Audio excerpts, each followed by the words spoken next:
আমার হিসাব কি হবে আমি কিছু জানি না। আমল নামার যেই অবস্থা, ইয়া লাইতাহা কানাতিল কাদিয়া, আরে ওই মৃত্যু পর্যন্তই যদি সবকিছু শেষ হয়ে যাইত। দুনিয়ায় মালের বাহাদুরি দেখাইছিলাম, ক্ষমতার বাহাদুরি দেখাইছিলাম, মা আগনা আন্নি মালিয়া, কই আমার মাল তো আমারে বাঁচাইতে পারতেছে না। হালাকান্নি সুলতানিয়া, আমার ক্ষমতা আমার শেষ। সূরা কাহফ আয়াত 49 15 নম্বর পারার 18 নম্বর পৃষ্ঠায় এই আয়াত, এই অংশটাও আছে।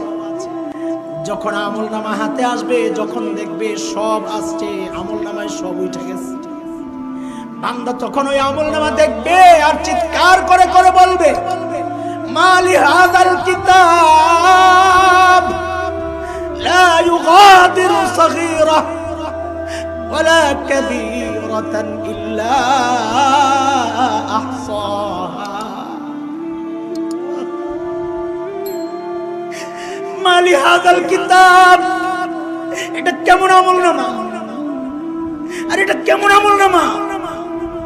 লা ইউগাদিরু সগীরা, আমার একটা ছোট গুনাহ ছাড়ে নাই, ওয়ালা কাবীরা, একটা বড় গুনাহ ছাড়ে নাই, যা করছি সব লেখা হয়ে গেছে। আরে দোস্ত, এই জন্য বলি না দোস্ত, আল্লাহর ওয়াস্তে যুবক হাতে পায়ে ধরে বলে যাই, আরে বুড়া বাবা হাতে পায়ে ধরি, দাড়ি পাইকে গেছে, চুল পাইকে গেছে, আরে মা চুল পাইকে গেছে, আর কত গুনাহ করবা? এখনো তোমার টেলিভিশনের সামনে পাওয়া যায়, কি মনে করছো? আরে তোমারে আর আমারই তো ডাক দিয়া রব সূরা হাদীদের মধ্যে বলেছেন, আলাম ইয়ামিনিল লাযীনা আমানু আন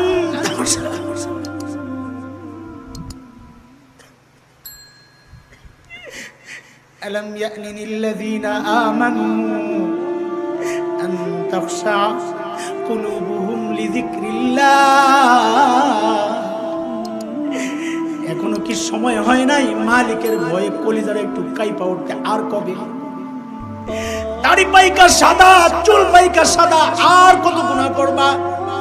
এর যুবক ভাই, আল্লাহর ওয়াস্তে হাতে পায়ে ধরে একটা কথা বলে যাই, এখন থেকে গুনার দিকে যখন পা বাড়াবা, গুনার দিকে পা বাড়ানোর সময় চিন্তা করবা তোমার একজন মালিক আছেন, ওই মালিক পিছন দিয়া ডাকতেছে।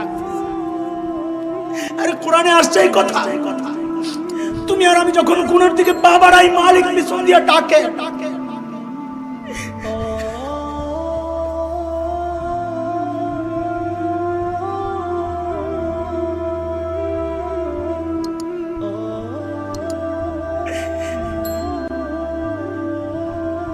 মালিক পিছন দিয়া ডাইকা কি বলেন জানো? মালিক ডাকতেছেন আর বলতেছেন, ইয়া আইয়ুহাল ইনসান মা গাররাকা বিরাব্বিকাল কারীম,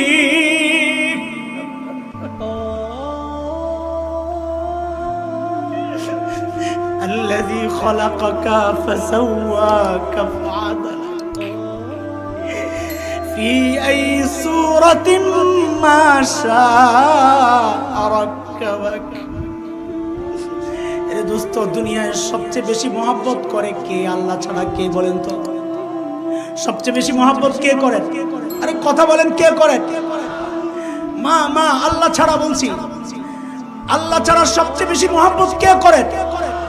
আরে মাসআলা দেখেন না, সন্তান যদি বাবা মায়ের আগে ইন্তেকাল করে, বাবা তো সন্তানের লাশের পেছনে পেছনে যাইতে পারে, বাবা তো সন্তানের কবরে নামতে পারে, কারণ এটা আল্লাহ জানেন, বান্দাও জানেন। বাবা চিৎকার করে করে কাঁদবে, কিন্তু বাবার ওই ক্ষমতা আল্লাহ দিয়েছেন, ওই কবরে নাই মা, বাবার সন্তানকে দাফন কইরা আবার উপরে ওঠার ক্ষমতা আল্লাহ তাকে দিয়েছেন। কিন্তু কোনো মায়ের জন্য জায়েজ নাই সন্তানের লাশের পিছনে পিছনে যাওয়া আর ওই কবরে নামা, কারণ এটা সবাই জানে, আল্লাহ জানেন। মার কলিজায় আল্লাহ কি মায়া দিছে আল্লাহ জানেন। দুনিয়ার এমন কোন মা নাই সন্তানদের দাফন করে সুস্থ অবস্থায় উপরে উঠবে, মা নিজেও লাশ হইয়া কবরে শুয়ে যাবে। মার কলিজা আল্লাহ তো মায়া দিছে, কিন্তু খেয়াল করে ওই মা না আপনার নাক বানাইছে, নাক কান বানাইছে, ওই মা না আপনার জিহ্বা বানাইছে, ওই মা না আপনার শরীরের একটা টুকরা বানাইছে, সব বানানেওয়ালা কে? এই জন্য আল্লাহ নিজেকে এই জায়গায় করিম বলেছেন, এত দয়া করলাম তোর উপর, তোর মার এত মায়া তোর জন্য, অথচ কিচ্ছু বানায় নাই। কয়দিন ভাড়াটিয়ার মতো তোকে পেটের মধ্যে রেখেছে, ওই পেটটাও আমার। ওরে বান্দা, মা গর্রাকা বিরাব্বিকাল কারীম, ওই করিম রবকে তুই ভুলে গেলি, কে তোরে ধোকায় ফেললো? এই করিম রব না তোর এত সুন্দর একটা কান দিছে, এত সুন্দর চোখ দিছে, ওই করিম রব না তোর এত সুন্দর জিহ্বা দিছে।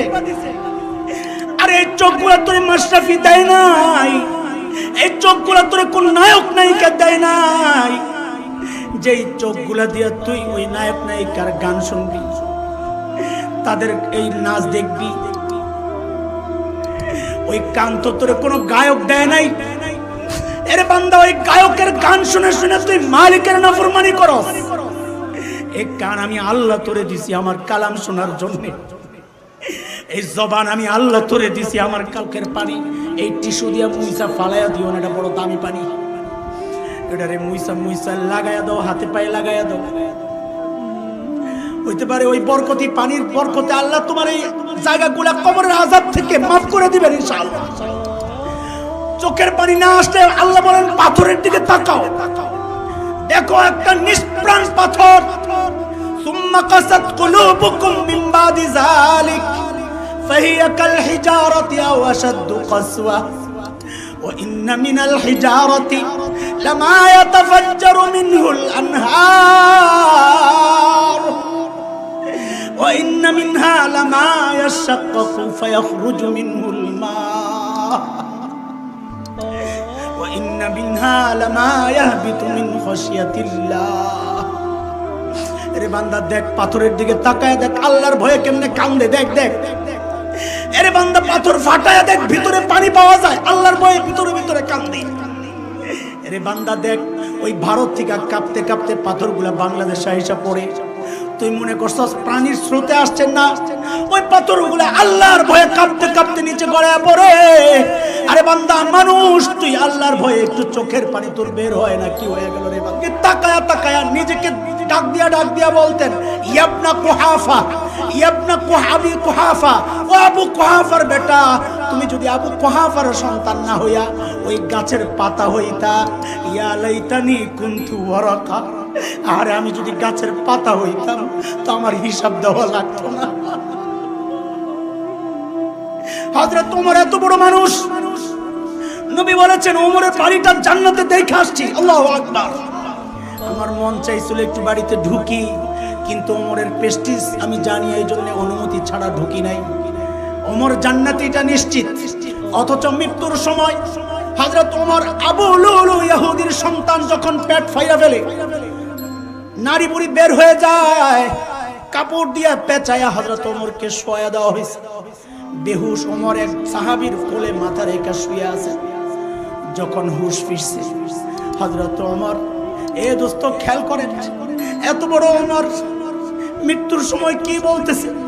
হযরত ওমর মাথাটারে জমিনের মধ্যে রাখছেন, গালগুলারে জমিনের সাথে ঘষতেছেন আর বলতেছেন, ওয়াইলুল লাকা ইয়া ওমর ইল্লাম ইয়াগফির লাকা রাব্বুক। ওমর, তোমার রব যদি তোমারে ক্ষমা না করে, তোমার জন্য ভয়ঙ্কর বিপদ অপেক্ষা করছে। ওমরের চিন্তা, আবু বকরের চিন্তা, চিন্তা নাই আমি গুনাহগার।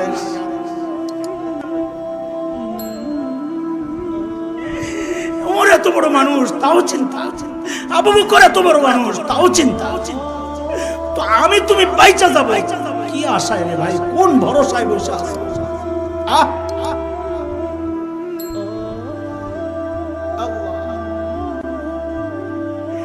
ওই ভয়ঙ্কর দিনে আফসোস করার আগে আগে এখান থেকে সামান তৈরি করে নাও, যেন আফসোস করা না লাগে। গুনাহ থাকলে মাফ করে নাও। আমাদের বড়রা বলেন, আল্লাহকে রাজি করো, আল্লাহকে রাজি রাখো। বলেন, আল্লাহকে রাজি করো, আল্লাহকে রাজি, নেক আমল করে করে আল্লাহকে রাজি করো। কিন্তু গুনাহ করলে তো আবার অসন্তুষ্ট হবে, তো তাড়াতাড়ি তওবা কইরা আবার আল্লাহরে রাজি রাখো। রাজি কইরাই ছেড়ে দিও না, রাজি রাখো। তো আল্লাহকে রাজিও করব, আল্লাহকে রাজিও। আরে এমন মালিক কই পাইবা, এমন মালিক কই পাইবা?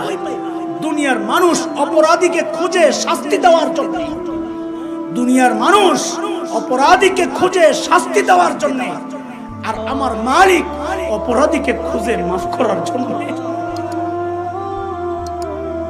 কই পাইবা এই মালিক? প্রত্যেক দিন তোমাকে শেষ রাতে ডাকতেছেন, আলামিন মুস্তাগফির ফাগফিরা। কেউ ক্ষমা চাইবা? কেউ ক্ষমা চাইবা? আমি আল্লাহ তোমার কাছে আসছি, তুমি ক্ষমা চাইবা তো চাও, চাও, তাড়াতাড়ি চাও, আমি মাফ করে দেব।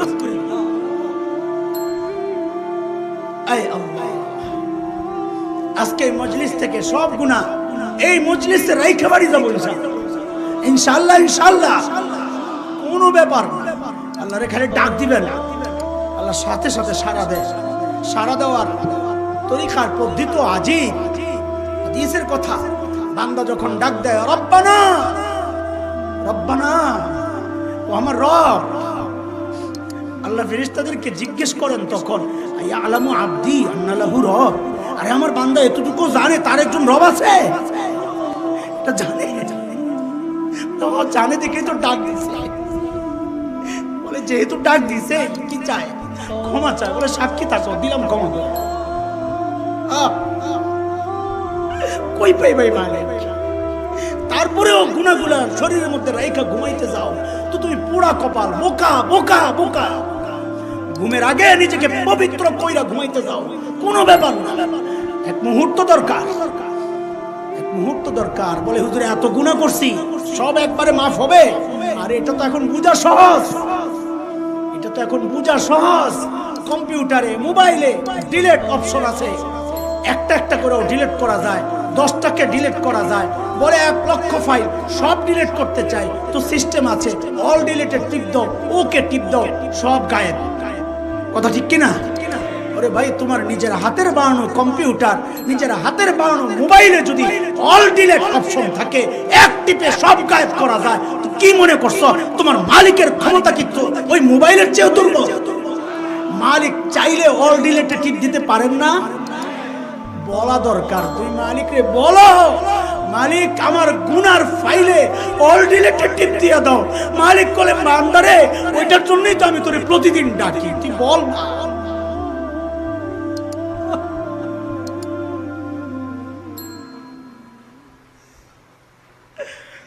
রব্বানা যালামনা আনফুসানা, রব্বানা যালামনা আনফুসানা وإن لم تغفر لنا وترحمنا لنكونن من الخاسرين